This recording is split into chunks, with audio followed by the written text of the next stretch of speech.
apa kabar semua? Sehat? Sehat ya, mudah-mudahan di rumah juga sehat semuanya. Nah, sekarang ini kita juga masih sehat semua di sini. Ada Hesti Purwadinata, tepuk tangan buat Hesti. Ya.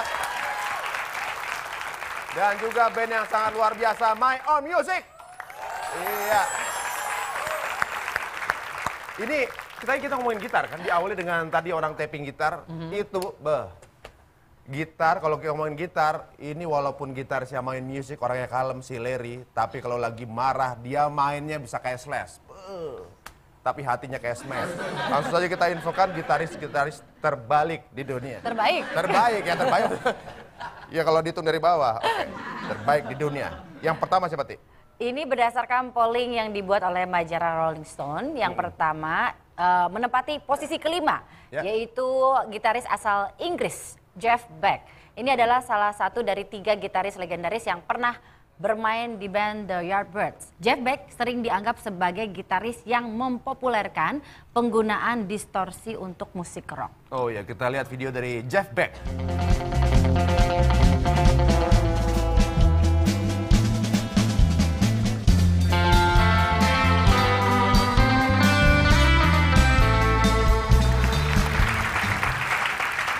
Ya. Uniknya Jeff Beck ini dia menggantikan Eric Clapton di bandnya Yardbirds waktu itu. Dan lucunya yang mempromosikan Imut dia... gitu dong lucunya. Ya imut juga sih. Yang mempromosikan dia adalah seorang basis yang bernama Jimmy Page. Sekarang Jimmy Page adalah gitaris nomor 1. Nah dianya nomor 2. Padahal dulunya basisnya dia gitu. Padahal dia yang promosikan. Padahal dia yang promosiin gitu. Berikutnya ada Keith Richards. Gitaris The Rolling Stone ini menduduki peringkat keempat. Jadi tadi kelima, Jeff Beck, yang keempat yaitu Keith Richards. Dia sering dianggap sebagai legenda hidup di dunia rock and roll. Selain berkarir sebagai musisi, ia juga berakting di serial film Pirates of the Caribbean sebagai ayah dari Captain Jack Sparrow. kita lihat videonya.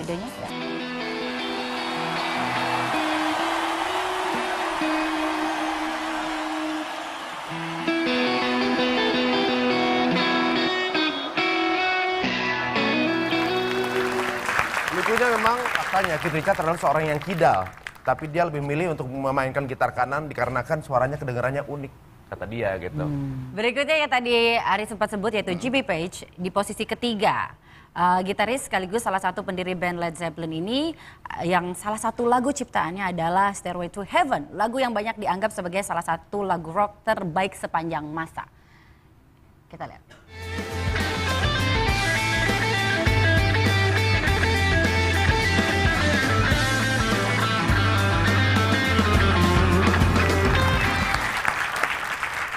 Ada fakta yang mengatakan juga lagu Stairway to Heaven yang diciptakan oleh Jimmy Page ini yang menjadi legenda ketika Led Zeppelin bubar, tidak boleh dibawakan oleh siapapun oleh Jimmy Page.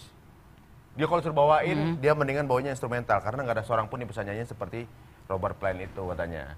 Oh, jadi ada klausalnya. Benar. Kemudian berikutnya ada Eric Clapton. Gitaris asal Inggris ini adalah satu-satunya musisi yang dilantik di Rock and Roll Hall of Fame sebanyak 3 kali. Sebagai musisi solo, sebagai personil band The Yardbirds, dan sebagai personil band Cream.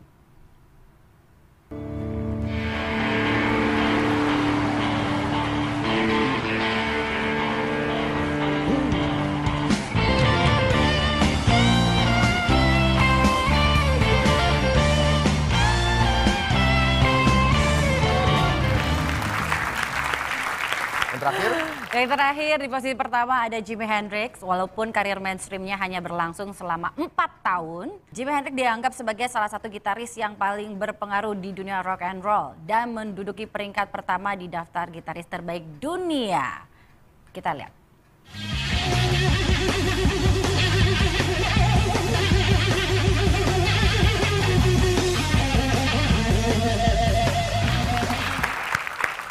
mungkin kalau sekarang anak metal, anak rock itu denger bunyi gitar dret, itu awal dari dia. Gara-gara dia main gitar waktu itu nendang speaker, bunyinya jadi dret, sejak itu jadi tren. Oh, berarti kalau kan alat musik yang saya kuasai ada. Ari juga punya alat musik yang dikuasai nggak? Kalau saya tuh kayak cerekan tutup botol. Jadi mungkin nanti akan cari distorsi yang bagus. Siapa tahu jadi tren. Siapa tahu jadi tren kan. Kita tunggu aja nanti ya. Nah, berikut ini kita akan melihat seorang gitaris yang mungkin sekarang zaman sudah banyak dekat sekali dengan komputerisasi, computerized. Tapi gitaris yang satu ini sangat jauh dengan komputer. Soal dari namanya aja CPU. Sama komputer pasti misah. Ya, langsung saja inilah dia. Piu!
Apa kabar? Ini kayaknya gitarnya legend banget nih ya.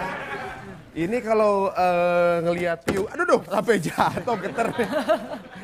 Ini seperti kebayangin waktu zamannya Ozzy Osbourne ngeband sama gitarisnya Zakk Wylde. Gayanya mirip nih.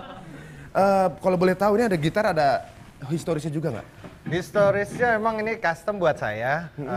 Dari Amerika, dari Gibson. Dari Gibson langsung? Dari Gibson, jadi emang dia sengaja membuat ini untuk saya, jadi ada logonya, ada tanda tangannya.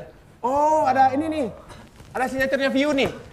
Oke, lihatin kamera. Oke, silakan mungkin bisa di close up biar di rumah juga lihat nih. Gibson aja sambil bikin langsung buat View.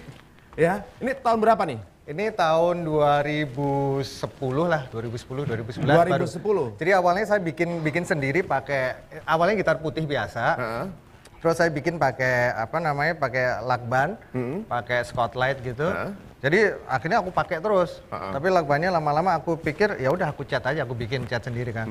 Aku bikin ada berapa biji gitu. Akhirnya terus aku propose ke Gibson. Aku punya gitar model kayak gini, terus aku kasih latar belakangku segala macam. Akhirnya sama dia setuju untuk dibuatin buat saya, dan ada beberapa lagi gitar yang kayak gini. Yang juga dikasih. Ada, jadi nanti ada signature series-nya juga, terus habis itu ada sertifikatnya, tanda tangan dari Gibson langsung ya?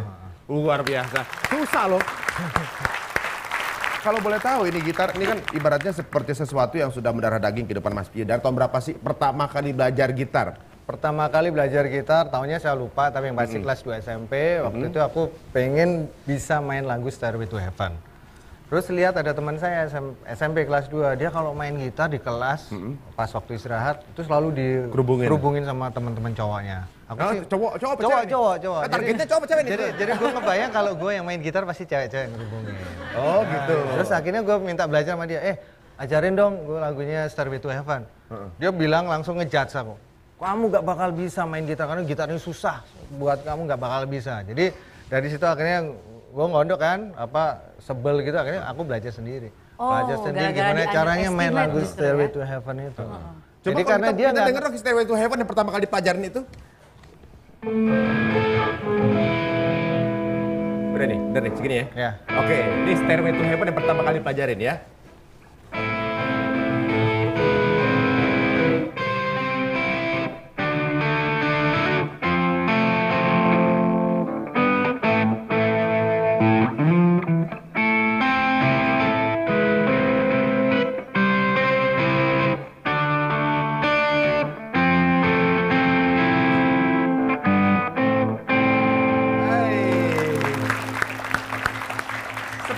Di masa itu semua anak-anak harus bisa lagu ini, sama lagunya Scorpion Always Somewhere saat itu. Always Somewhere ya. Nah, sekarang gara-gara belajar satu lagu ini, Piu udah menjadi seorang bukan hanya musisi, jadi produser juga. Tapi awalnya gara-gara di underestimate sama Dia temennya. underestimate, Nggak iya. bakalan bisa malah jadi lebih. Kalau mungkin dia Ada. ngajarin pada saat itu mungkin aku akan beda. Jadi udah bisa gitu-gitu aja, paling udah selesai gitu. Iya. Tapi karena gue pengen ngebuktiin bahwa aku bakal bisa dan bakal bisa lebih dari dia, itu aja sih. Nah, nilai fisiologisnya adalah kalau orang dapat pressure pasti akan menjadi bisa lebih baik.